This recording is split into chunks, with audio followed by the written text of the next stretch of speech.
welcome back. My name is LastKnownMeal and welcome to the episode 7 of the Cyberpunk 2077 community podcast. Today with me I have TheNeonArcade. Hello. What's I up? have the MadQueenShow, of course. Greetings, Welcome Earthlings. back. My name is LastKnownMeal. TripleSLeague. Hello, everybody. And a special guest today, Andre from Night City Live. Welcome. Hello, this is Germany calling. Thank you for having me here. Oh, it's pleasure. Night City Live is actually a Cyberpunk 2077 website. Can you please tell us something more about it?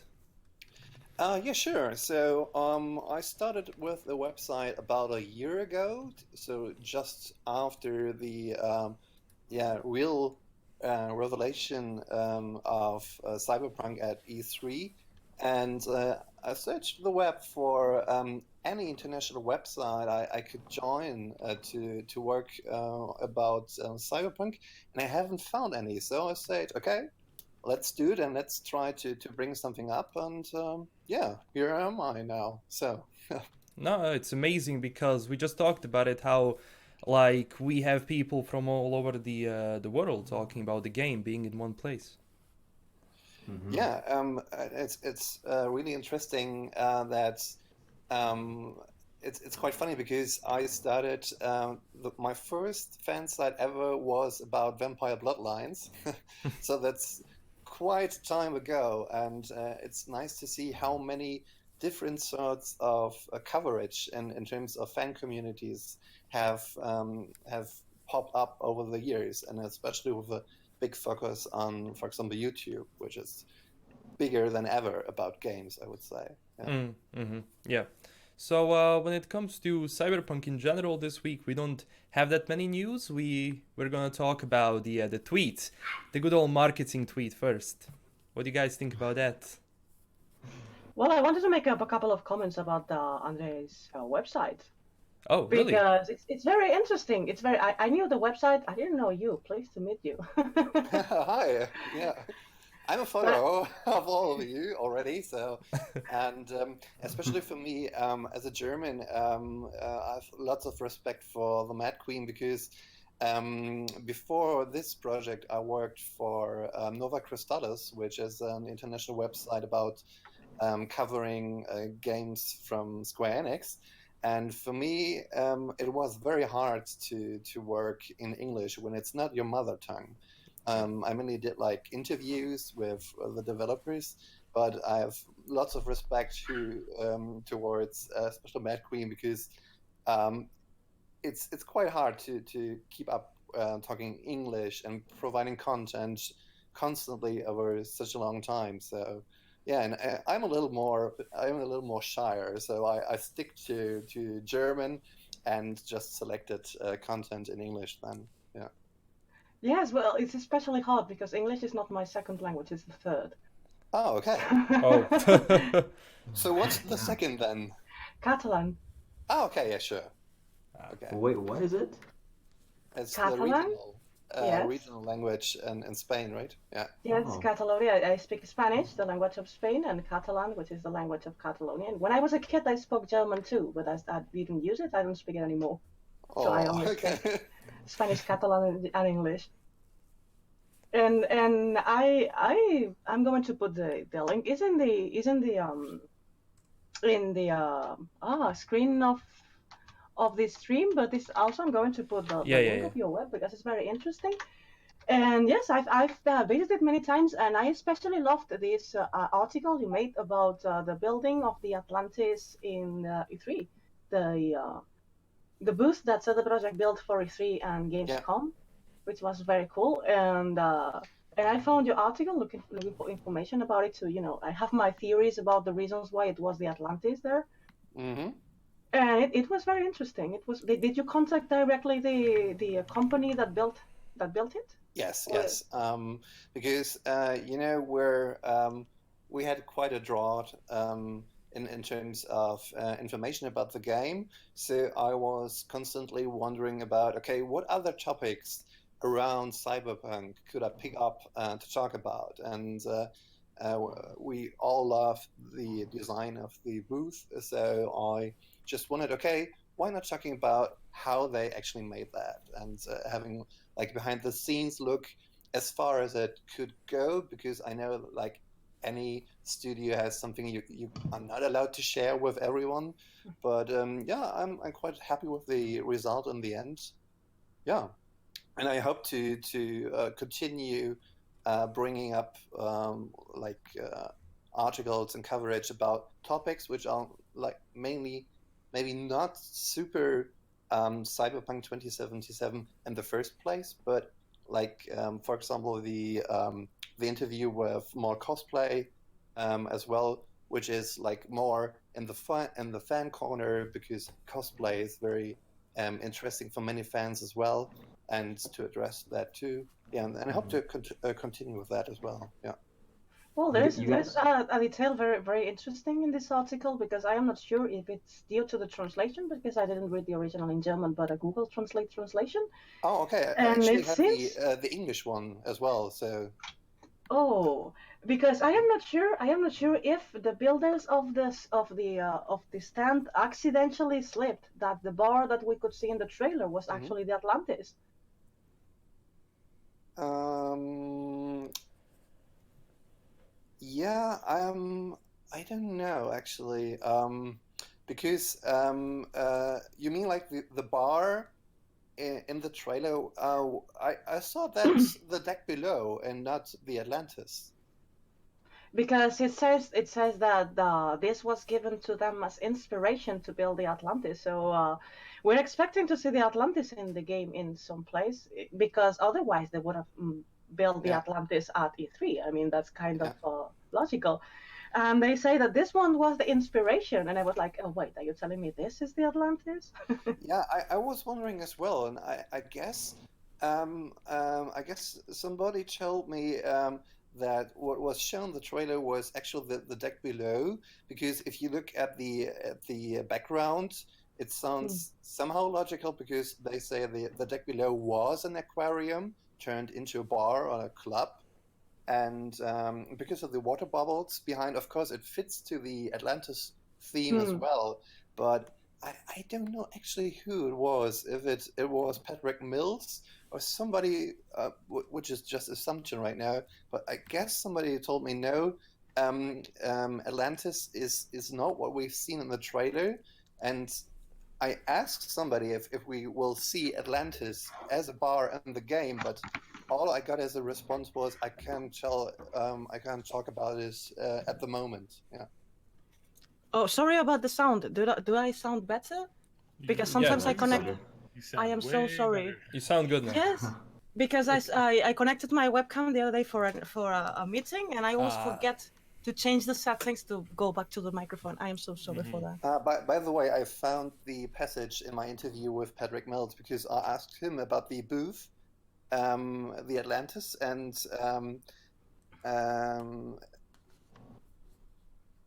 yeah, and I asked him if it was directly taken from the game, and what this place would look like in the game, and how it differs from the deck below, and he just said, I can't talk about this. ah, So of course.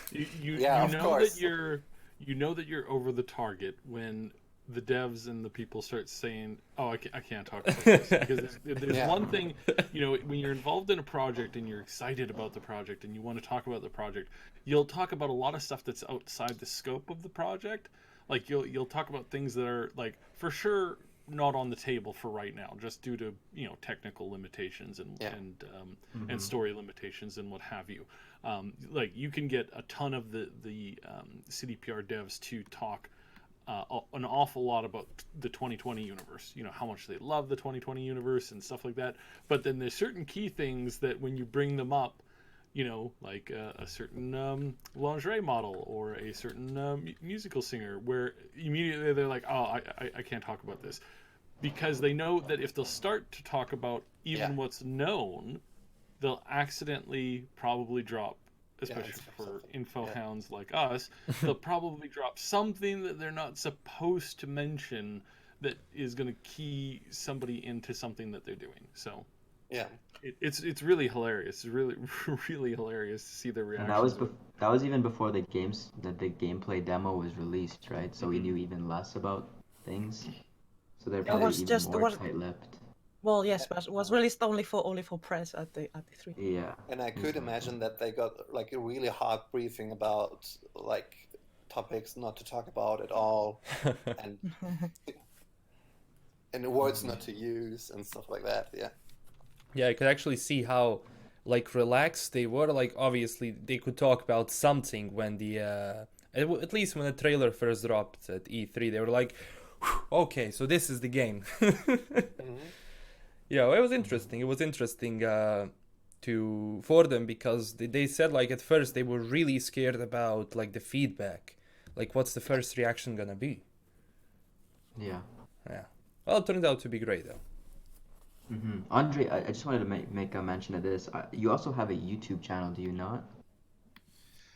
Yes, actually, due to time constraints, I would love to do more lore coverage, as most of you do as well, because I know that many fans from followers of my website are just out there on YouTube, would love to know more about the lore of Cyberpunk. But due to time constraints right now, I just have very few content on my YouTube channel, like, for example, the review about the Cook and Becker art print I did, or the coverage and the travel coverage from Gamescom last year. Yeah. I think you had mall cosplay as well, right? Didn't you? You had some sort of like little Yes. intro with them. Yeah. No, that Yeah. was cool. Actually, I was hunting them for like 9 months. Really, it took so long to actually Holy. arrange an interview because I Uh-huh. was constantly writing them. Okay, could we do an interview? Maybe because they are not living that far away from here where I live, but they're super busy, constantly working on projects, traveling around the world, being at conventions, working in costumes, and those guys are really busy. So I was happy that we could at least do it via text then afterwards. Yeah. Yeah, I got you. Yeah. That's awesome. Well, changing the topic, I Yep. have something that you also have, Saib, if you check your Twitter account, a new rumor that just came in Right now. right now. Yes, it was uploaded 3 years ago. 3 years? Oh, sorry, 3 hours ago to the Cyberpunk game subreddit, and the title is as follows. Attended a training event for my job last night. I have reason to believe that Cyberpunk 2077 is coming out this year. And he said, attended an Alienware hardware training event last night, and they had promotional material for the new laptop plastered all over the wall. A Cyberpunk 2077 edition that was coming later this year.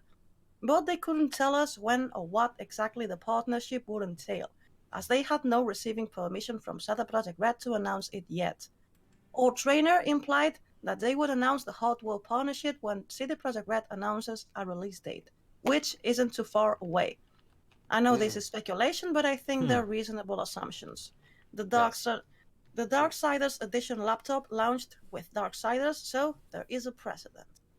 What do you believe about it? Oh, What do you think? this is This is not new to me as far as like the laptop goes. There's been a laptop. There's been a couple controllers. There's been a couple of other things thrown around. Now, normally this happens quite a fair bit. Most any game that's like really anticipated has like special versions like mocked up. I see a number of those mock-ups. Less than a fifth of them ever get to release to market. Sometimes it's just they don't think it's going to sell that much, or there's not that much of a demand for it, or the cost goes through the roof, or something like that. But this laptop, and did you say that the headset was involved in there? I missed that. Was the headset involved or no? No, they didn't. They don't know exactly what does it entail. apart They from didn't mention the home. headset. Okay, well, No. I didn't mention the headset either. For anybody listening, I did not mention the headset. You did not hear that from me. If you could throw the link up, because it's a. I think Someone put it on tweeted Twitter, it to us, and right? he mentioned you and me, Saib. So you should have it on Twitter. Look at your mentions. Okay, No, it's in the thread from when you posted the link to the podcast. MadQueen's tweet. No, I think you must have gotten a notification. This is interesting, especially Oh, because yes, they've been we are piling up all- with info. We are all. I Yeah, we're thought all only Titans. Cyberpunk were mentioned. We are all mentioned, so you all can see the screen capture. Now that tweet makes sense.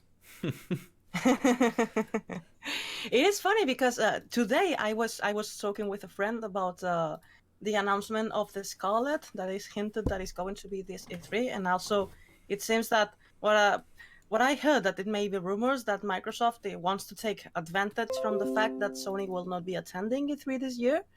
Mm-hmm. So it's going to be the only hardware that is going to be announced at this E3. Important hardware, obviously.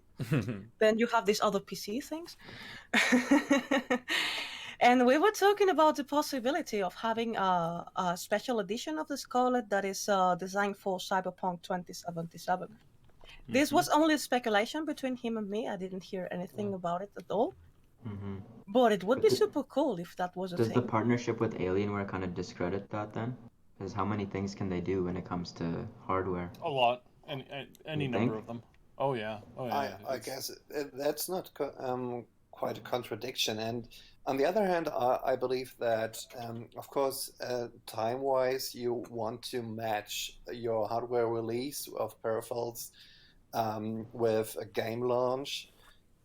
That speaking about that makes some kind of sense. But on the other hand, I could imagine that you have got a certain deadline where you want to distribute that kind of product to the stores.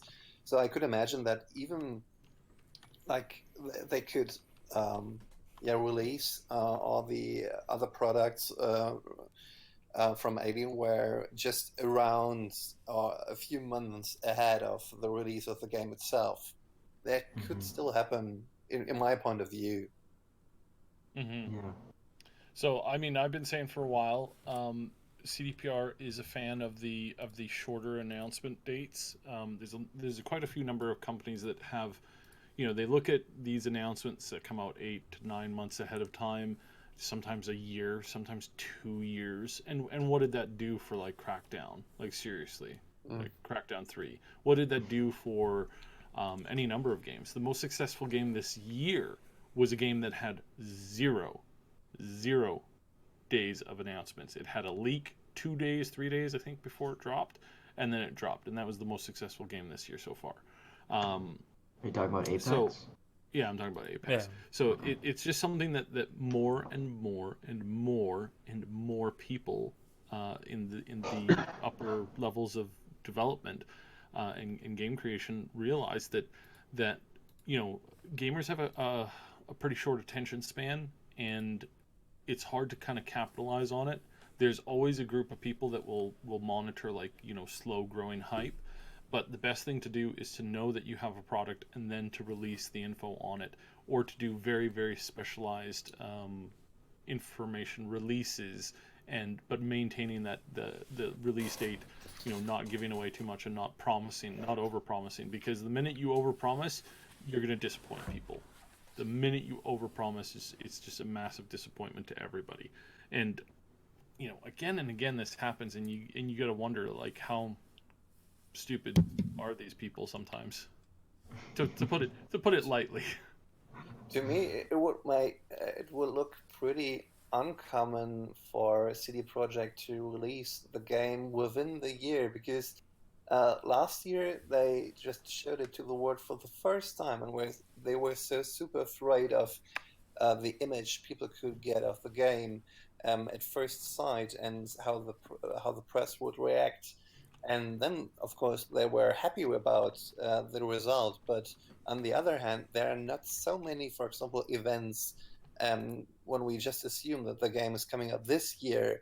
there are not many events leading up towards the release of the game this year. Let's say it comes out in October this year. So what there? We've got E3, we've got Gamescom, we've got PAX, and maybe we've got like a big international games show like TGS, which is still ahead of the release then.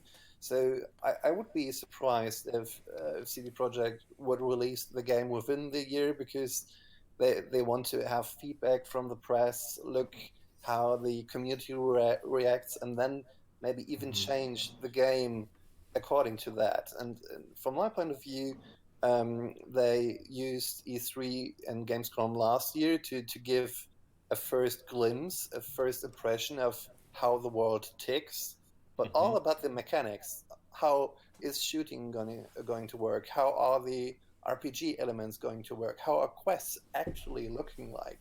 We have not seen this at all so far in detail.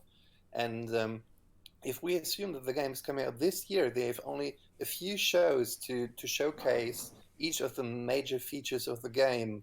And for me, that would look untypical for a company which is so heavily relying on user and press feedback.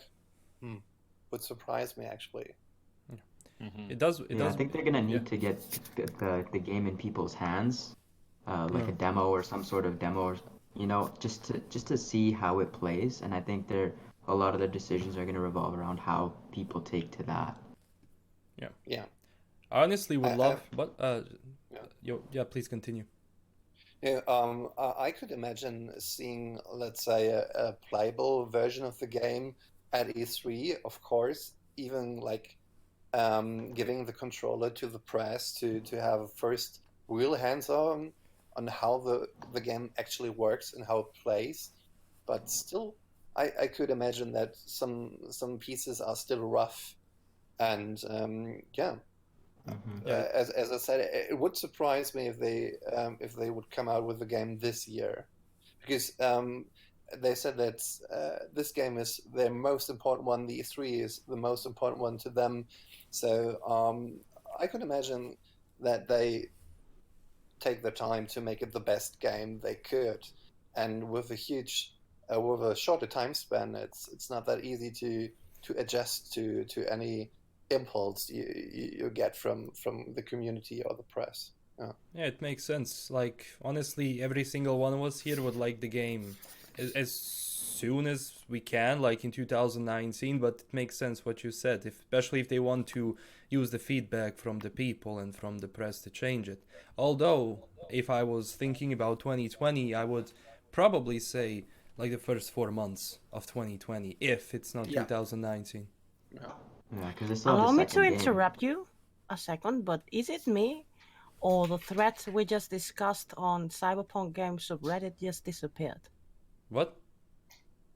The thread on Cyberpunk Reddit on this alien hardware convention or whatever they attended just disappeared.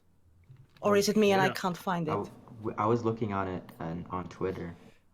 Someone got a screenshot? Yes, I got a screenshot. That's what you do every time you read something. First screenshot. That means it's confirmed. Good. We all have it then. Yeah, you're right. I can't see it on the timeline, no. My God. Well, they have a tendency to take down any thing that's quote unquote a leak. So it's kind of annoying. But it's like it's not annoying. It's not that they do that, I believe, because certain information is not. Yeah. Because some leaks can give you more hype, but some other leaks can. Yeah, but they're pretty random about what they take down. It's like some leaks stay up there, and then some are just nullified completely. It's kind of weird. We'll see. What I was saying, sorry, I interrupted in the comments. I was saying that some leaks spoil the fun, and sometimes it's when the fun is spoiled is not good. How can you leverage that? Well, the company is who decides when to release it. True. It's their decision. Yeah. They have a strategy that's supposed to be good. Truth is, I mean, sometimes people say, well, you do leaks. Every time you do a leak well done, you do it with the permission of someone, even if this someone is not the company. Usually, anybody leaks anything if it's not with the permission of the person you talk to. But it's still a leak because the company doesn't want people to know. God damn it! I mean, for Cyberpunk, leaks generally, like either intentional or unintentional, like for the past couple of months, gained it a lot of fame. Like they've been using that for their marketing for the store they opened up with a tweet. At first, when they said that, everyone were like, "Oh my God, what is going on?" And then they do like the reply to that, say it's for the U.S. store. It's either genius marketing or are they hinting at something or Yeah. both? Actually, CD Projekt Red community manager, I was actually in the Discord when she was like kind of addressing that, and I think she said it was a quote unquote fat finger, which is like pretty much just an accident. But I was actually thinking about that. I was like, was it really though? Because they've been doing this a lot, Yeah. right? Like she said it was meant to be in response to the US store, like everybody was thinking. But is it though? They Like could they've been have put doing this that in so one tweet. much. Yeah, Exactly. it's easy. Exactly. Like U.S. store So- coming soon. Well, it's like, and this is part of the problem when you have a company that is based around and utilizes a lot of like hidden messaging. It's like, it's like the Valentine's Day photo. The Valentine's Day photo, and I came out and said that the next time we're going to hear something major from the studio is going to be on the date that is on the gun, on the weapon, on the Valentine's Day picture, because it's symbolism and it's really intelligently built. And that was 6/9 for the Sunday before E3 starts. And we were said, no, that's crazy. I had very high up people within social media circles and news reporting contact me and say, no, this is horse crap. That's not the time and the date. And it was like a month later, they're like, yeah, we're coming to E3 and it's going to be the biggest one yet. And suddenly everybody's like, oh, hey, this is really good info. And it's like, well, it's really obvious. So when you have this, like, sometimes you think, again, with this thing, it's really obvious. They're hinting at something. They're winking at something.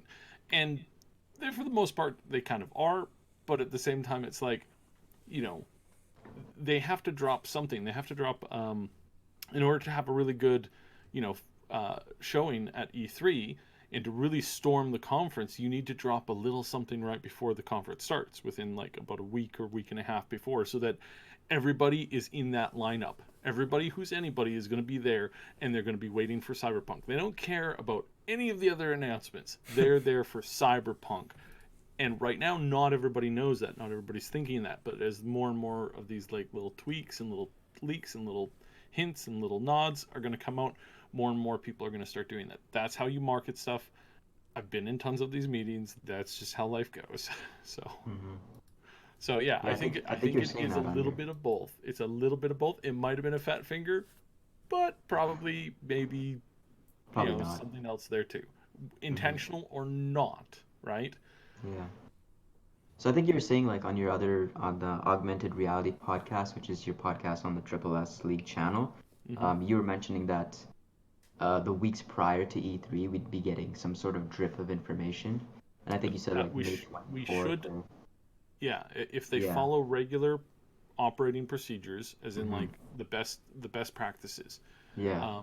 What we're expected to get is something either official or unofficial within about a week beforehand, between 2 weeks and a week beforehand, sometimes 3, sometimes it Yeah. sometimes it factors into like holidays and stuff like that. But you want something to come out there. And when you're running a big company like this, you can assume that there's a good chance that there might be a genuine leak from somebody putting something out, so you may hold your thing back. We've talked about this before on the podcast on here, and then on the Augmented Reality podcast, where we've noted that when things are quiet, when things go real quiet for like a week or a little bit more, there's something Cyberpunk related that comes Yeah. out like whether it's an interview or whether it's a couple of articles or whether it's a little bit of a leak, a piece of bread or something is going to drop down, and everybody's going to go, oh, what's this? Oh my God, what's this? And everybody's going to flock to it, and they're going to go crazy. Why? Because it's like, this is what all of us are dying for nonstop, right? So the concept is not abnormal to kind of step back and say, okay, clearly we're going to have, something come out here, and we're going to have this interview with this one group. They CDPR interviews this one magazine like fairly commonly. Like every 2 or 3 months, they seem to have a really, really good interview lined up with one or more of the staffers, the Spanish-speaking one. MadQueen, how do you say that one again? Are you there? Yes, what was the question? Sorry? How do you say that magazine that's constantly interviewing Cyberpunk developers? Oh, yes, this Polish one, you mean? Yeah. Was Polish? How do you say the name though? I've tried. I can't remember. I can't remember the name. I mean, it's not that I. Yeah, it's like Juan something. But they're always dropping stuff at times. They never drop anything. A day after some other big news comes out. It's always about a week later, or 2 or 3 days into the weekday, because if you're wanting to control a narrative, that's how you do it. If you want to control what people are thinking about a subject, you have to control the information that's coming out about it. It's not. I mean, it's manipulative when you start using it for like things like politics, but it's just normal when you're using it for things like companies talking about their products, right? As long as they're not trying to like hide a horrible defect. It's all about the control of information, and so that's how they go about it. And so I'm very well expecting at least to get something here within the next 3 weeks. Nightlife. I was going to mention your timer on your thing is wrong. You're off by a day and about 7 hours. As far as I know, it's mine is clocked to the opening hour of the show floor. But that's not when we're going to get the big piece of information, though. We're going to get that big piece of information on the Sunday at about the Microsoft conference. Yeah, that's true. But I'm like counting down to the opening of the show floor for E3. Yeah. So which is reportedly when we may or may not be seeing a demo of some sort. Ooh, playable on the show floor maybe. That's are you going? Andre, are you going to E3? Yes, it's actually part of my honeymoon. No kidding. Oh, really? Awesome. Nice. That's a dope honeymoon. That's actually I have the best wife in the world. I could convince her to go to Los Angeles as a part of our honeymoon, besides Disney World and in Hawaii. But yes, I'm going to attend E3, and I hope to, of course, cover the game. And I plan to do it in English and German, both. Nice. Wow. Well, we'll be waiting for that info. Yeah, but I won't make it to the Microsoft press conference, because then I'm still on the airplane, because I arrive on Sunday night, and that's actually after the Microsoft Xbox conference. So maybe you guys are seeing any trailer or whatsoever even before me when I land there. Oh, damn. Yeah.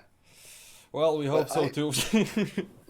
But I expect the leaks or the other information, let's say a week ahead, more to be like contextual, like let's say the game is a launch title for Scarlet or something like that. Because apart from the release date itself, I guess most of us are more interested in the beef, in the meat of the game itself.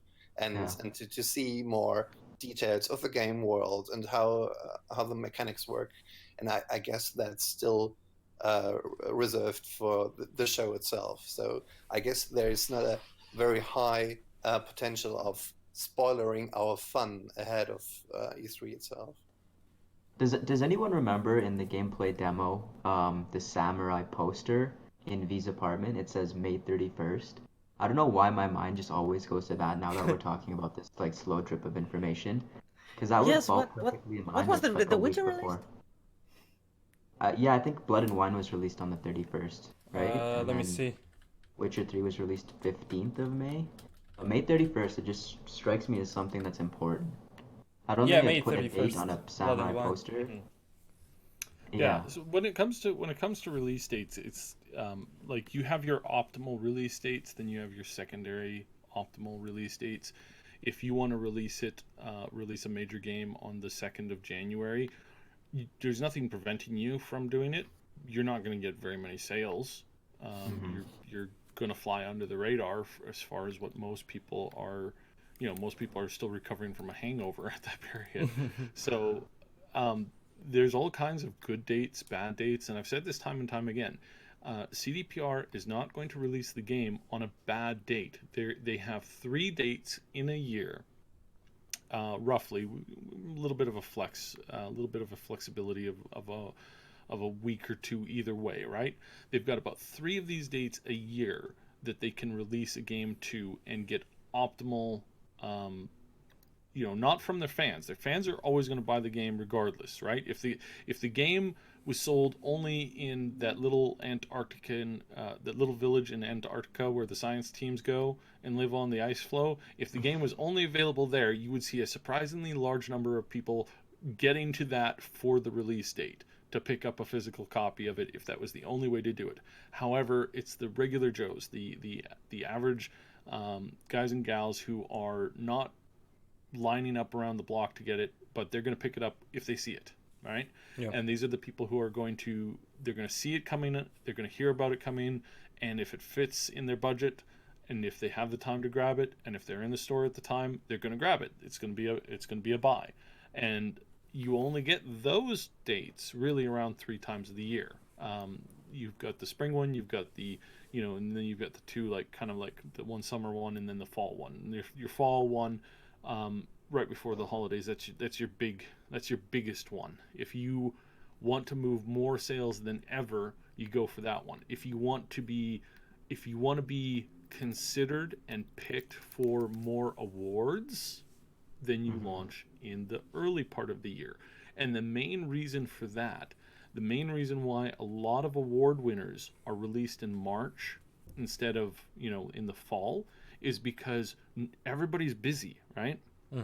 All these people that are lining up to play these games, who are then the people who end up voting for these awards, these people are very, very busy. And if a game has come out in March and it is now it's close to Christmas, chances are you've played it. Chances are you've had the time to play it, or you've had the time to talk to a ton of people who have played it through and through. If the game came out 3 weeks ago and you're supposed to go vote on it, and you haven't even had time to crack the box or the case or the package open to even look at the dang thing, let alone actually play through the entire thing, let alone hear from all your friends who've played through the whole thing, that's going to affect your vote. And so if you want to be an award winner, as we've seen with what was that good game about the Viking girl? Sacrifice? I can't. Mad Queen, you know this Fighting one. Girl? Senua's? Yes, Hellblade? Senua's. So Hellblade. Yeah, Hellblade won primarily because of its coming out at that particular time, and then also God of War. Not because the game was amazing, obviously. No, the games are all amazing, 100%. But yeah, but this was particularly amazing. Yes, and I'm not downplaying that at all. I'm just saying that as a general fact, when it comes to these voting things, a lot of people's this isn't like you're not voting your conscience when it comes to like some big political thing. You're voting between 2 studios that you really like, 2 games that you really like. What's ultimately going to make your decision? And it's going to be those tiny little things, those little factors that factor in and go, well, I've out of all my friends, 10 out of 12 of my closest friends have raved about how awesome Hellblade was or God of War was, versus how amazing Red Dead Redemption 2 was, right? And that's what gave that little push for those titles to win over top of the other thing that was bigger and more, but had come out more recently. And so that's why if you want to be an award winner, you release in the spring. If you want to move as many boxes as you possibly can, you release in the fall. And so this is obviously where CDPR is making a call.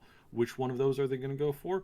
There's a good chance that they have campaigns and everything planned around releasing on both dates, but they're going to release on whichever one is going to give them the ability to make the game polished and arrive in the best condition, because that's their number one goal, is to make sure that the game is good and works and plays well, not that they're some EA or Activision that's just going for the numbers, right?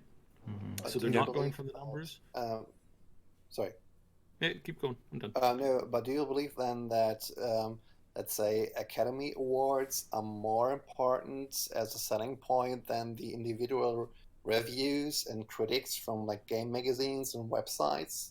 Because I believe that the consumer is more affected by critics and reviews by magazines they trust compared to, let's say, the DICE or like the Game Awards, something. Mm-hmm. It's a valid point, and the ultimate answer to that is it's both. Of course it's both. Of course it's both, but as far as like which one somebody cares about more is going to factor down to the person. There's a lot of people who make a lot of money off of movies, and sticking with the Academy Awards type thing to talk about. There's a lot of people who make a lot of money based off of that critical reception, but then there's also a lot of people who have never ever gotten a reward. Like you can look at the list of movies that have made just enormous amounts of money, and you can go down the list, and there are big sections where big movies, the original Star Wars, for example, the original 3 Star Wars movies, I don't think they ever won an Academy Award. They never won an Oscar, and they is it the Oscar or the other one I'm thinking of? Whichever one. The ones for the categories, they never won any of those. I'm pretty sure. I might have to double check it, but I'm pretty sure. Why? Because George Lucas pulled out of the union, so they weren't even allowed to vote on it. So for some people, like who those things matter to them, they're going to invest that time and that money and those resources into trying to get those awards, whereas people who are not interested in the awards are going to show up, give the double, the double-barreled finger blast, you know what I'm talking about, to the crowd, and say, I don't need you, and I don't need your award, and I don't need your fake glory or whatever, or however they categorize it, right? Yeah. To mention the question from Andre, I actually had a number of people, and that's also what I do. Like, people told me, like, they don't care if a game has 50 or 100 plus rewards. They usually go for either user reviews or magazines or websites, depending on their choice. So, I don't know, for a lot of people, like... I think Metacritic would be the best. Yeah. Actually, there are agreements, plus that they pay if the game is well sold, based on the Metacritic score that they have. Yes, in fact, this was this very famous case. I believe it was Fallout New Vegas, where Bethesda didn't want to pay the bonus because it was 0.01 or something like that, below what was agreed upon. Which you have to be a very sad company to do that on the other way, because Fallout New Vegas, they hardly sold at all, Yeah. Metacritic is like the Rotten Tomatoes of like the gaming industry, right? Because like how do you determine what movies to watch? Obviously, there's trailers and marketing and stuff like that, but usually, at least for me, I go to like Rotten Tomatoes and see its tomato meter. They have the most honest ones, I believe. That's what I think, right? They have the most people that are actually voting on it, so why wouldn't you go there? Yeah. Well, it's like so Never Gonna Remember. It's not something that's even on my radar for the stupid Marvel movie that came out recently. Not the Endgame, the Captain Marvel one. Captain Marvel. Absolutely not memorable. Can't even remember the basic plot. There was some airplane, then superpowers, then that was about it. Generic movie. Basically, Captain Marvel. I didn't watch a film. I didn't watch a film, but I read the comics. More or less what you describe is very Captain Marvel. Yeah. Now, when I watched Shazam, and when I watched what's Endgame. No, I haven't seen Endgame yet, so no spoilers on that one, please. Yeah. I've been way too busy reading lately. But the Akira. Yeah, Akira, really memorable. Hard name to remember for some odd reason at the moment, but really like the general feel of the movie. Her journey seemed like it was a little rushed because it's such a long, I'm used to the anime and the manga type where the build up is really, really well done over a very long period of time, and you just can't do that in 2 hours, and it's almost like you can't do that in 3 hours, let alone 2 hours, right? So it's to be forgiven, but it was far more memorable than the other one. Wonder Woman was far more memorable than that one as far as female superhero movie archetypes goes, and it's like, but if you look at the ratings and if you look at some of the reviews, it's like you don't know which of those things are the better movie. So, and I mean, Captain Marvel it's gonna clean up at the awards this year because it is. Yeah, it's just one of those things. It's just gonna clean up, but you're gonna be like, but was it really the best? Really? Was you think it it's gonna clean up at the awards?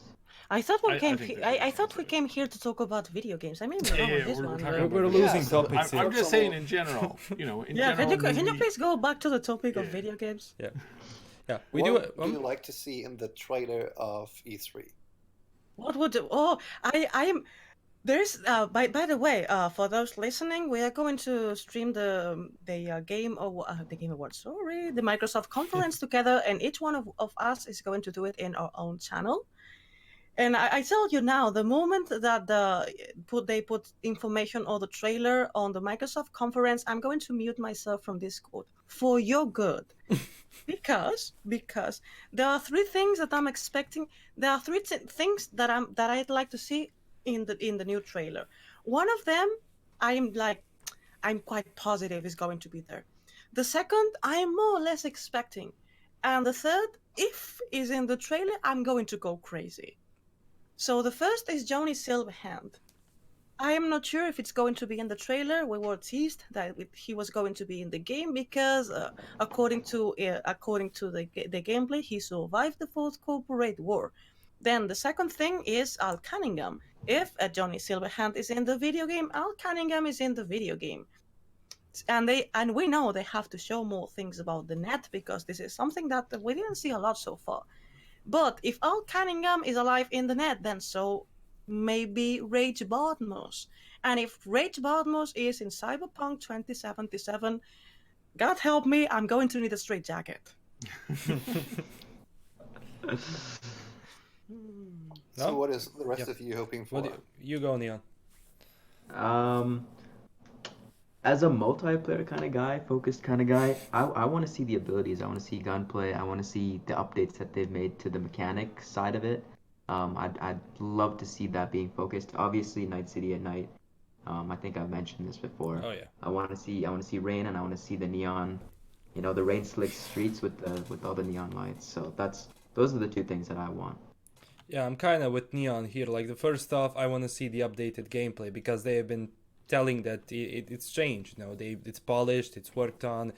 Some of the mechanics we haven't seen and gameplay elements we haven't seen in E3 we're gonna see this year. Second, I want to see the updated shooting mechanics because a lot of people were not satisfied with how shooting looked. It was kind of too stiff in some ways, but I don't know. For me, it's okay because movement is the most important, and it seems you can really do some crazy stunts in Cyberpunk. And the next allow me please, sorry for that, but allow me please to interrupt you here, because my blood boils with this subject. When I came back to E3, I make a video complaining about that, and the internet almost kills me. And then when the awe passed for the rest of the people watching the demo, they all started to say, well, the combat, the shooting mechanics weren't that good. Like, for fuck's sake, I did say so, and you killed me. No, but I definitely think it's I polishing it. know. We were hammered for that too. I was like, yeah, gun combat could be a little bit better, and some people were like, it's the best thing I've ever seen. How dare you? And it's To be like, fair, geez, that is the guys, nature of the calm internet. down. It's like, I mean, if you're gonna have an opinion on the internet, you're gonna get hammered regardless. Oh yeah, oh yeah, oh yeah. I don't know. I think it needs to be polished. We'll see how much is it going to be changed. And as I also said, what Neon said, I want to see Night City at night. I just want to see like the difference in gameplay and everything. So yeah, that's Also, for me. some of the new gangs. I want to see some new gangs. I want to Yeah, see the me too. bozos. That would be so sick. Yeah, Bozos would be my favorite to see as well because Yeah. I would love to see them having like a more modern and more techy update, Exactly. maybe like Yeah. an evil techy version of the Joker, something like Yeah. that. You know, Yeah, because That's there's it. no way they're gonna go with that same aesthetic that they had in the 2020. and Yeah. actually, No I, way. I was hoping to see more exotic looks as well because if you look at the RPG pen and paper, I would love to see more exotic body changes and more cyborgs, actually, more glowing skin, more really crazy stuff people are doing with their bodies. Because so far it looks more like, yeah, very smooth and very light in the trailer and in the screenshots. hmm But it also happens in real life. There are a lot of people who do exotics in real life, like putting elf ears and this thing that got trendy some years ago of cutting your tongue in half. Yeah. But it's kind of people that I don't know where they are on daytime because you only see them on particular occasions. So I believe that we will see that when we hang out on Night City at night. Yeah. Um, I'm that whole tongue splitting thing. Oh my god. I know, that makes Can me you cringe imagine so when much. you're 80? You're gonna be the scariest like grandma in the park. It's like Have you seen anyway. that So cat man? my most favorite thing that I'm looking forward to is I'm really looking forward to seeing more, or sorry, not seeing, hearing more of Cherie Malay doing the main voice of the female V. She's my favorite voice actor, and met her a bunch of times. So yeah, that's gonna be really cool. I can't. I'm a big fan of voice work in general. I can't wait to see the new companions that we're gonna get. There's gonna be a bunch of them. We may not see any of them in the trailer though, so I don't know. Yeah. We'll see about that. Wait, why And are you looking forward to hearing more of the female V? Don't you want to hear I'm a male? huge fan of voice work. Like the mods that we work on for Fallout New Vegas and the and that's I got started in a lot of in some of the gaming stuff by many years ago doing voice work. So that's another aspect where it's just something that I really admire. I really admire good voice work because terrible voice work Yeah. is terrible. I don't know if you know, but it's like it can ruin games. Yeah. And But isn't that they've why you got a want? solid I want to hear cast. the male. I want to hear male. Mm. We haven't heard him at all, other Yeah, than we the don't know trailer. who we do Was not know who he is yet. isn't he from the trailer? Am I wrong? Yeah, he's from the He trailer. is in the Yeah, trailer. yeah, yeah. Yeah, but we don't know who it is. Like Oh, his like yeah. voice is Oh, yeah. really The voice actor. like he's a voice actor. We don't know who exactly he is though because his voice is not super recognizable in the way that he's doing it. He's also doing kind of like the broadcast thing. Whenever you do a broadcast voice, your voice kind of changes from your norm. So and it becomes something that other people can imitate quite well. So while he's doing that, it's really tough. I think there's some assumptions that I think they've got nailed down to like maybe 5 or 10 people last I checked. But we know it's sure the one doing the female voice is Sharima because it's like her voice is like super like if she's talking in a room, you can always find her because it's just that unique. And so I'm like I said, I'm really interested. I can't wait for us to meet the what we believe is going to be the Japanese Arasaka related or connected companion that we're going to get. We think we may have seen her already in the first gameplay or the first trailer. Not the gameplay, the trailer. Yeah. So I'm really excited to see, you know, who that is and how they've lined that up, because that'll be really cool. And then we're bound to get a couple more robotic types, and that's something who was the guy who they fought in the compound? It's like him with the missing face, basically. Royce? It's like they're gonna have a whole bunch of those voices where they're augmented or slightly changed, and I'm also looking forward to that because it's gonna be kind of cool too. Nice. Nice. And I would look forward to more hearing from the soundtrack, actually, because I'm a huge soundtrack fan, and I love the tracks from, for example, Witcher 3 by Marcin, Prishbilovic. And Yeah. I hope we hear more in the next trailer and less licensed music. Because so far in the gameplay, his soundtrack work was very minimal, I would say. And I would love to hear more like recognizable tracks. So Oh yeah, I that's agree. what forward to. Witcher I think had. I think they've said So- that they're doing everything in house now. Yes, Yeah, but they said okay. that they at the point that they were talking about it, they didn't plan to license anything.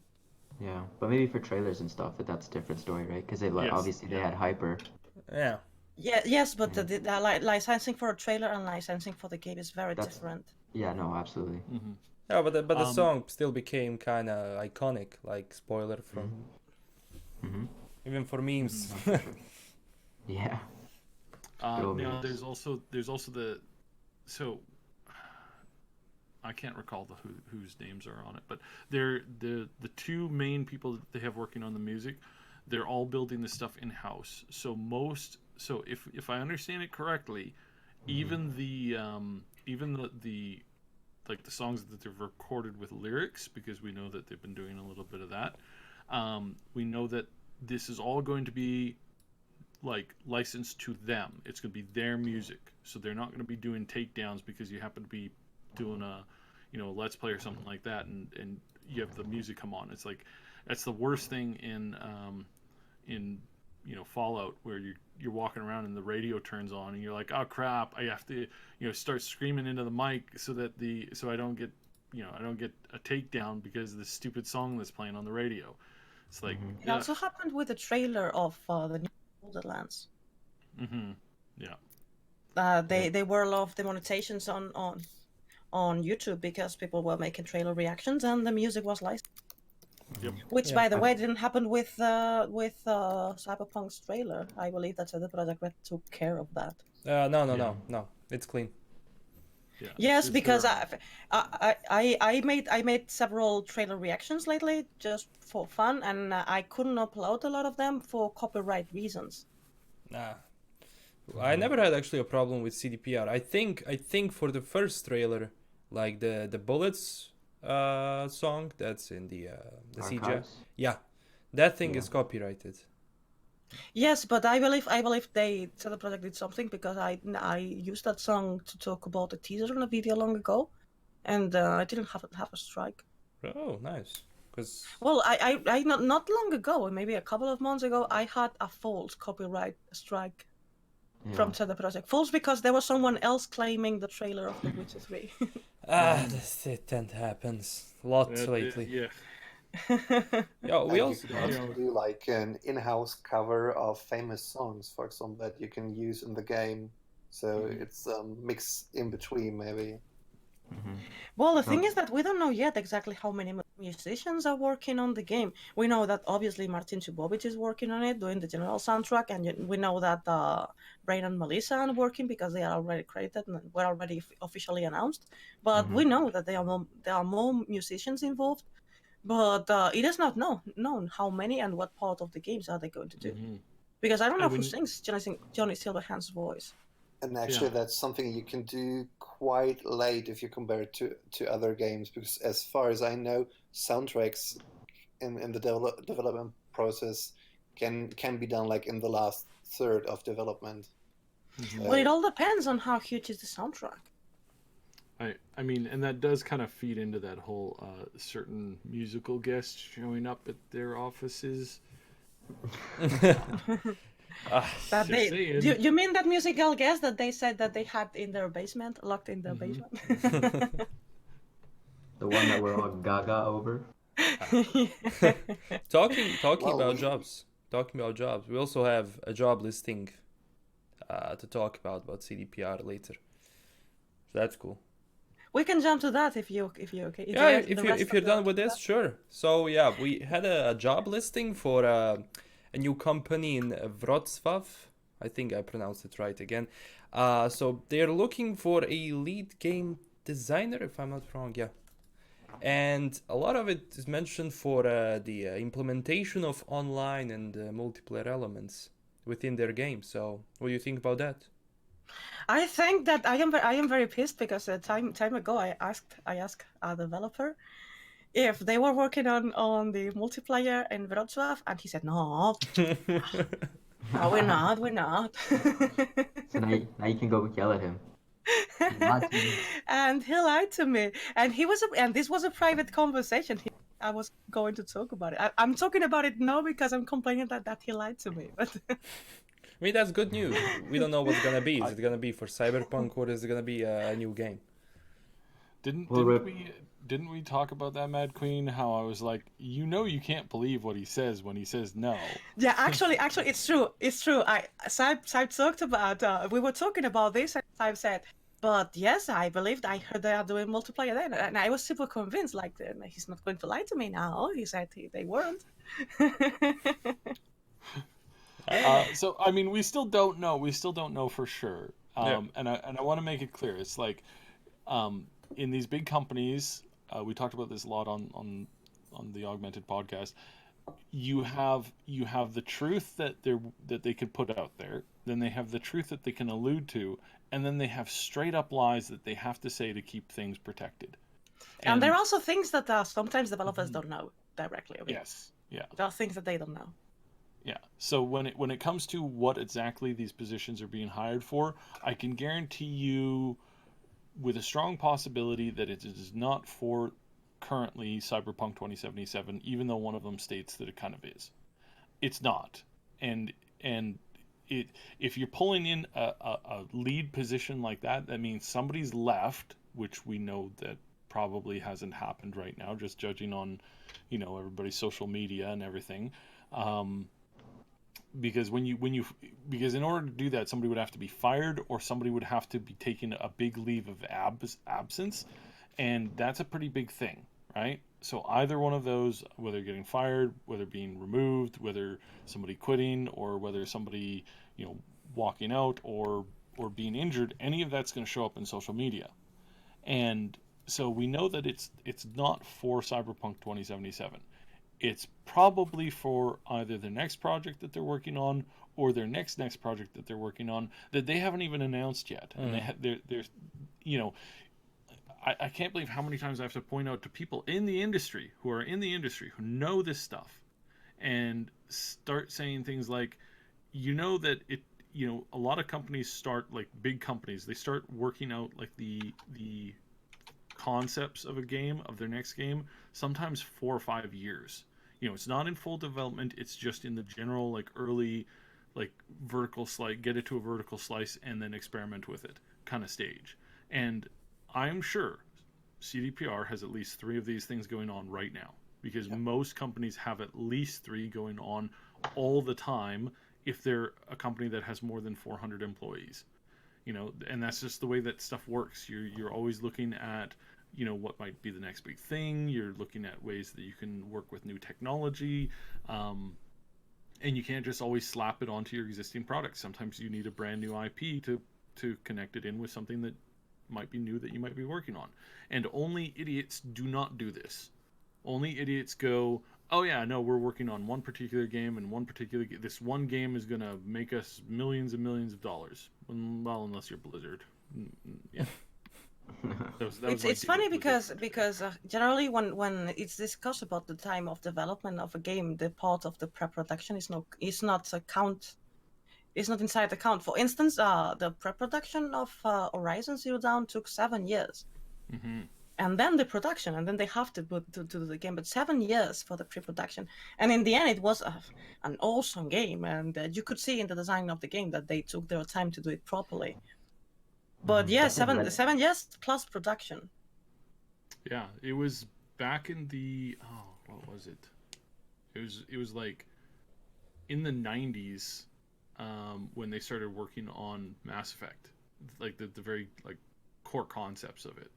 It had been thrown around back and forth a couple of times, and it's like, I mean, the BioWare was barely a company back then. It was still like this really tiny thing, you know, working out of a hotel, and you don't, you know, you just don't know. You just can't sit back and look at a studio and say, oh no, they're only working on what they've told us about. It's like, okay, sure. Only what they've informed you publicly is what you're getting. So no, but at the same time, it's like, I don't want to overly confuse people or hype people up.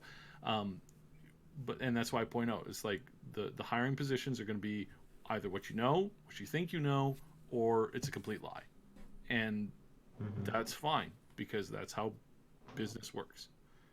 Well, it was funny. I guess you all remember that time when Google Maps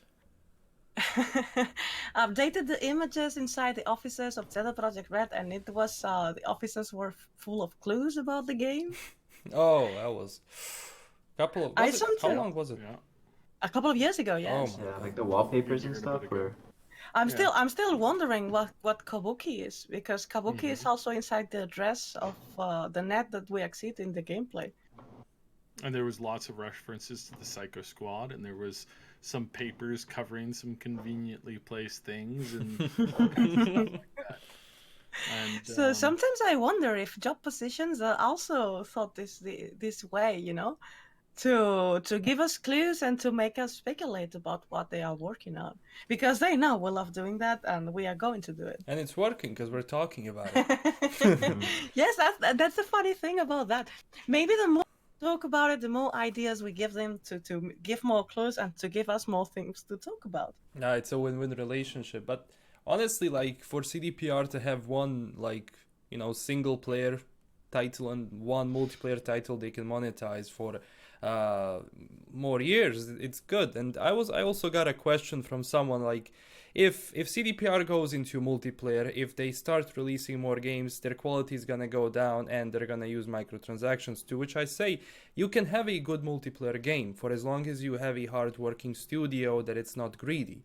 Like, people associate multiplayer games now with all the worst things in the industry, while on the other side, you can create a good multiplayer game that is enjoyed and by people, and it's not full of cosmetics that you can buy with money. Yeah, I'm totally okay with cosmetics. What I don't want is pay to win features, but if they put cosmetics, I not only have nothing against them, most probably I would buy them. Because if the game gives you a good time of fun, you don't, what is the bad thing here, what is the thing that everybody hates, is when you are forced to spend the money. If you only have the option, then okay, but well done. Not like in Fallout 76, where a fucking skin had the same price that the expansion for The Witcher 3. Yeah. That shit is super expensive. So Oh my cringy. god, that's crazy. Doesn't Gwent has microtransactions, does it yeah. not? Yeah. Yeah. But you can get all of the stuff without paying. Yeah. Yeah, but That's a very good example. When has the microtransactions? When did you hear anyone complaining about the microtransactions of Gwent? Well, and to tie this in is like, and this is where Bethesda really royally screwed up. Bethesda did, you know, the Fallout Shelter, and you had tons of microtransactions in there, really aggressive ones that gave you power, all that kind of stuff. And it was like, you know, nobody complained about it. Why? Because there were no microtransactions in Fallout 4. Then we got microtransactions in Fallout 76, and then they started to get aggressive, and then they launched the Blades, and now everybody's pissed at Blades, even though, again, Blades has the exact same microtransaction system, not exactly the same, but pretty darn close to what Shelter had. So what's the difference? You stepped on, you threw in microtransactions into a place in a way that was aggressive and was nickel and diming you, that was not there in your previous products. And it was because you poked the beast too much. You poked the bear too much. And the bear There's a huge difference between having microtransactions in a free-to-play game and having a skin that costs 30 euros in an 80 euros game called Fallout 76. It's a huge difference here. But it's still pretty bad if you get a free mobile game and it's like, mobile games are just not generally the best and it's kind of shitty and there's microtransactions in that shitty mobile game. That's pretty bad too, in my opinion. Well, you know that CD Projekt Red the past year acquired a mobile company called Spoko, and I'm personally hoping to see a mobile game for Cyberpunk 2077. But the truth is, I expect the same monetization than it went, something similar. Yeah, I'd be fine with that. It's probably not gonna be aggressive as with other games. Like besides that you have ads that appear every now and then. It can be really annoying. So you can buy the game for $2 if you want. Yeah, I'd rather them just charge for the game and just keep that stuff minimal or just out of it. Well, some games when you buy it, just you can choose if you want to pay or if you want it free. Yeah, there's like a light version of everything, right? Yeah. Yeah, but usually. But yes, sorry, go on. No, usually if you get it, if you download a free game, if you go through a level, after you finish a level or you fail, you get an ad. So it can be really aggressive sometimes. Well, we will see what they'll do. I think if my theory of them having a mobile game for Cyberpunk. They're going to introduce the mobile game for Cyberpunk 2077 this E3. It's going to be great to have something Cyberpunk related to play with while we are waiting for the AAA game. Well, Gwent is also totally sense in the marketing campaign, to have a road to release with games arranged around them, like a mobile game, as you said. It's great as soon as they release it along with a AAA, not this don't you have phones thing, Yeah. Well, like Gwent is coming on mobile. I could imagine. Sorry, go ahead. Yeah, I could imagine that they have a mobile game up in their sleeves and they are going to say, okay, today we are not just announcing the release date for the game, but we prepared something for you to play just today. And that, for example, could be a mobile game as tie-in to the game, maybe. Yeah, that'd be sick. That's what I was just about to say. I kind of figured you were going there. And the thing I want to add to that is that I'm a little annoyed at CDPR because they've been trying to make it very difficult for me to vet which information is right and which information is false. And I just gotta say, it's really annoying when they're like try to throw out as much like fake stuff, because the more fake stuff they throw out, the more I have to like dig through to find what the actual truth is. So there's all kinds of stuff going on. There's all kinds of rumors going on right now. There's all kinds of data being uploaded to various things that are making it difficult to see which is the truth. And I'm not gonna... That's their plan. They're trying to make you go cyber psycho. Yeah. With all the technology. Wanting me to go psycho. So I suspect that we've been saying it for so long, Mad Queen, that we know that they've been working on this little mobile title. We know that it's something that they've been actively trying to do. I think Gwent would have gone over a lot better if it had released probably like slightly before The Witcher 3 instead of after The Witcher 3. Well, I guess that they ended up developing Gwent as a standalone because it's had success inside The Witcher. They but honestly, I do believe that it was a little late for a collectible card game. Yeah. Well, that too. Like it kind of had run its course.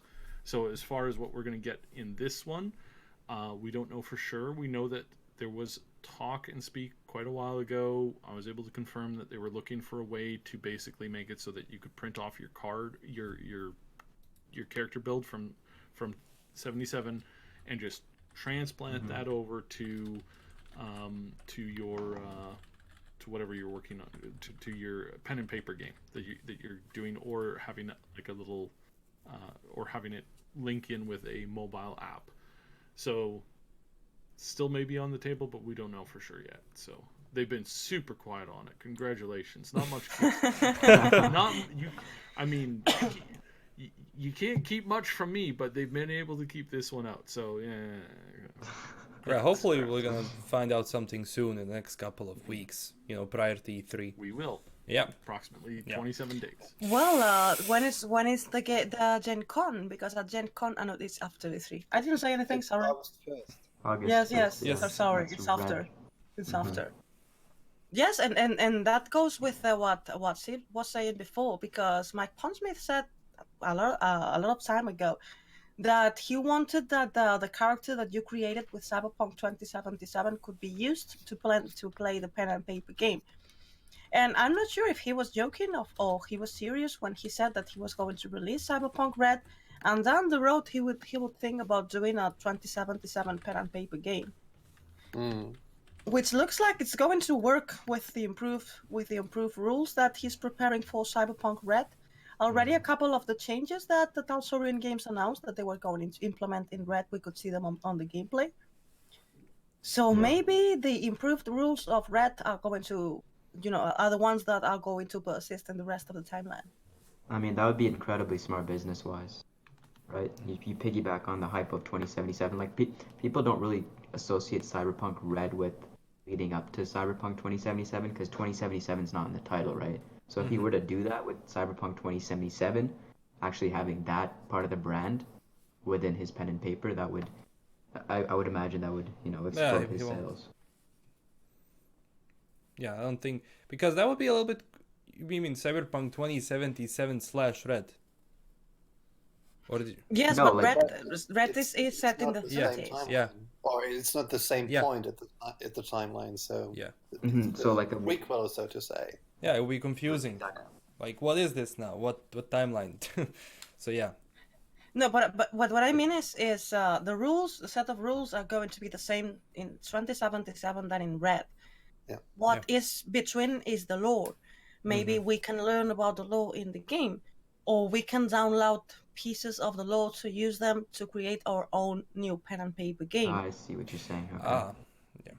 That would be Because cool. there are many games where they have these books or audiobooks or whatever that explain the story of the universe, and maybe you can collect them and move them into another outside game, like a mobile game or something, and then cover the gap in the lore to be able to use your character in 2077 to make a 2077 pen and paper game with the rules of Red but the lore of 2077. It makes sense. Right. What if the mobile app is just a small character creator, like a preemptive character creator for 2077? Well, Kaczynski said that Spoko. Sorry, please, I interrupt you. No, I was just gonna say that they release beforehand, before the game comes out, so you have like kind of an idea of what. I feel like they probably wouldn't do that, but it's a neat idea.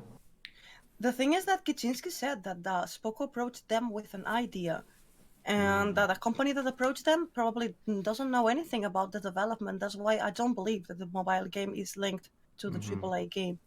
It'd probably be a little bit more fully fleshed out than a character creator, a glorified character creator.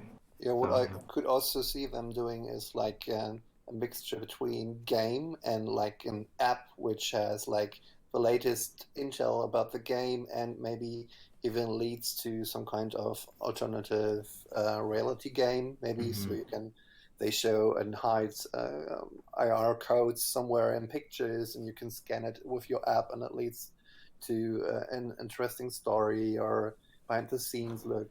I guess that's what you can do, for example, with the game as well, because I remember, for example, for games like Deus Ex, they had like codes for downloadable content printed on the clothes you could buy in a store. So I guess there are pretty interesting things you can do with an app with other products and items to work with. That's actually a great point, because I haven't done an ARG since, I believe, either the Quadra one or the Trauma Team one. I forget which one it was, but they haven't done that in quite a while. So leading up to E3, the way that they're being so cryptic, I think that would fit nicely if it were to be implemented into a mobile game. So that is a great point. Yes, it would also be great if they mixed that with learning a bit more of the universe. Yeah. We'll see. I wonder if we'll get any narrative kind of hints if we do get this mobile game and it is Cyberpunk related. If they kind of like flesh out the world a little bit more before we go into the actual video game. Neon, you sound like you are depressed. What? Because you sound so calm and quiet today. It's a Are you birthday alright? hangover. Wait for the I'm- trailer, you'll see. I'm He's calm. I'm older calm. now. I'm calm, man. You sound like, I don't know, you sound like you're about to sing a lullaby at any moment. Listen, I'm blaming my mic. It's my mic. It's my mic's fault. It's this pop filter, man. I need to get a new one. You'll have to put a little bit more energy to your words. Mm. Come on, man, a trailer is about to drop. Listen, when the trailer comes, you know I'll be the first one screaming, alright? So, Yeah, actually, I was saying that I was going to block my... Well, I don't know, maybe for mine as well. I'll just drool. I'll be quiet. We're going to everybody mute ourselves from the Discord to start shouting in our own channels to not mix our crazy screams with each other's. It would be just a good calm for dude, right? compilation. Sorry? It would be good for compilation, like all of us just unified screen. As soon as like something happens. Well, I mean, as soon as we're done with Microsoft, the thing I'm going to watch all of you. What? How did you react to everything? Oh, we have a question actually from I'm sure a serious question. Do you think with all the hype we are expecting way too much from this game? Sometimes you discuss the game as a revolutionary game-changing product. What's realistic?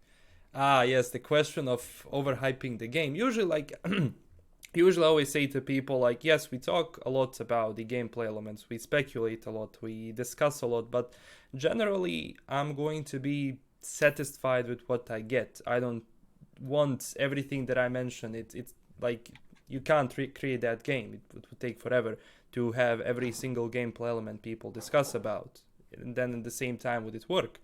But generally, I say keeping a healthy dose of hype is always good, but expecting the game, even though sometimes I sound like that, but expecting the game to change the world is like too much. But if it does something to the gaming industry, then great. But overall, it's good to have some hype, but not too much. That's at least what I think about it. Yeah. What do you guys think? no, I think it's always good to temper your expectations, right? Because then Yeah. you're never disappointed. You're always pleasantly surprised. So, Yeah. no, that's a Well, smart way to go about it. I One would say- thing is... Oh, sorry, please go on. Yeah, I would say there are like maybe three main pillars. They are going to revolutionize gaming. One of them is again storytelling. The other is maybe like world building, and the third one is going to be like, let's say the choice, which is up to you, and how you can tackle quests and how it could affect your storyline. I guess for me personally, that are the three main pillars. How the game could be something different than anything else out there so far.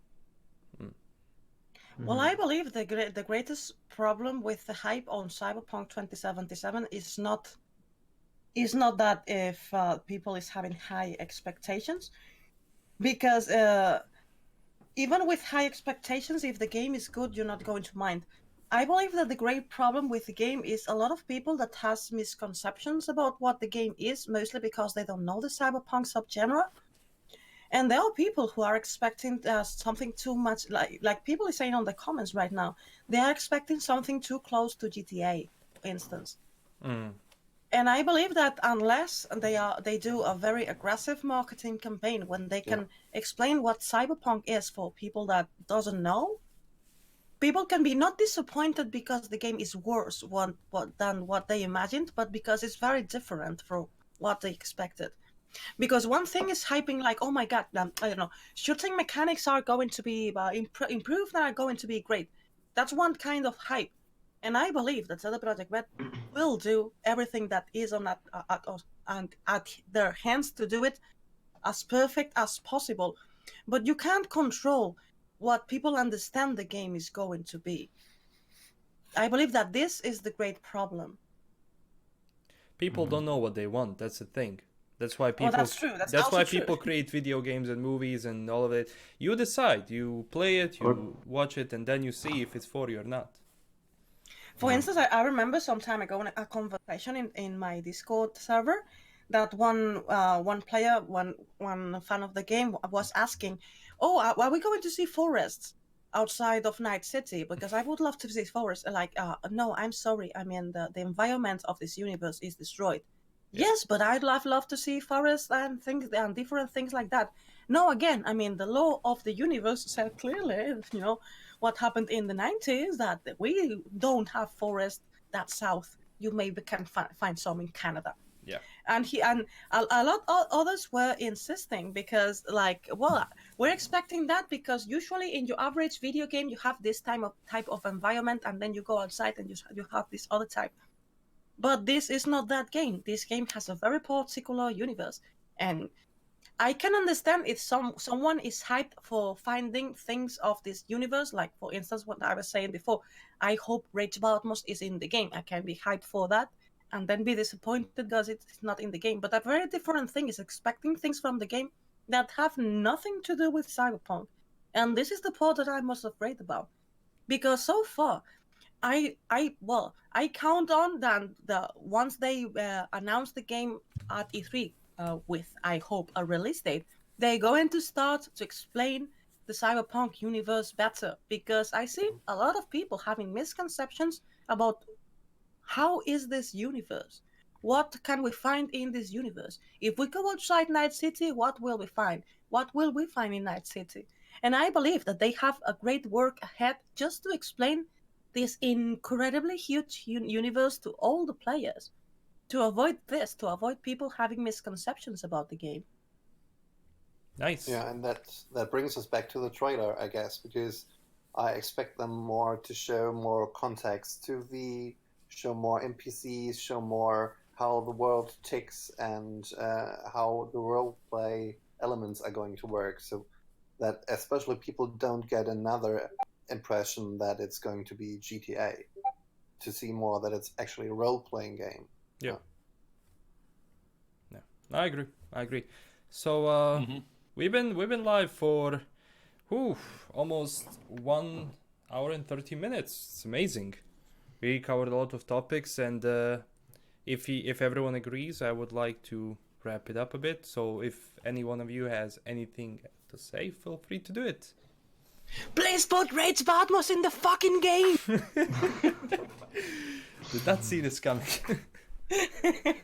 I'm gonna be very sad for you if he doesn't appear, because, jeez, you're gonna be depressed. Actually, you're gonna be as depressed as I am. Because if Johnny survived the 4th, Rage Batmos could have survived. Oh my god, here we go again with Johnny surviving the 4th. Oh my god. I think we've heard this every single podcast. Jesus Christ.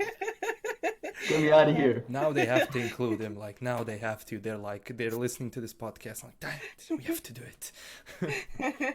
Yeah. If they don't want to have a depressed Just model your character after him. There you go. You have him in the game. It's impossible. I won't be able to gather enough character points to put so many points on interface to be half as good as Netrunner as Rage Batmos was. Yeah. True. But anyway, this was a very interesting podcast. So today with us we had the MadQueenShow, TheNeonArcade, TripleSLeague, and a special guest, Andre from NightCityLife.de. Check out this website. It's Cyberpunk fan website. And no Scavian, thank you for $2. I expect to play 20th level Wizard. This is nice. All right. So, anyway, thank you all for watching. Did I interrupt anyone? Do you have anything else to say? Nope, you get to go. I'm good. Like, thank you for having me, and even if you're not from Germany, I hope to provide content about Cyberpunk which is like international. So if I do like reviews or any special features or interviews, I always translate them into English as well. So that's something worth looking forward to. Yeah, and otherwise, I hope to see you all out there in the net. And yeah, thank you for having me. Good having you, man. And Andre, Yes. Thank you for $4. Thank you. No, it was great. It's actually the first time we have a guest on the podcast. So Yeah, it was super awesome went having great. you. Yeah. I'm really happy that that we had so much to talk about. So, LastKnownMeal. So before we leave, Mm-hmm. please allow me to remind everybody listening and watching that the next channel that will host this podcast next week will be the TripleSLeague. Yeah. Also check out all the links down below, and again, nightcitylife.de and every other link down below. Check it out. Thank you. Bye-bye. Bye bye. Thank you. See you.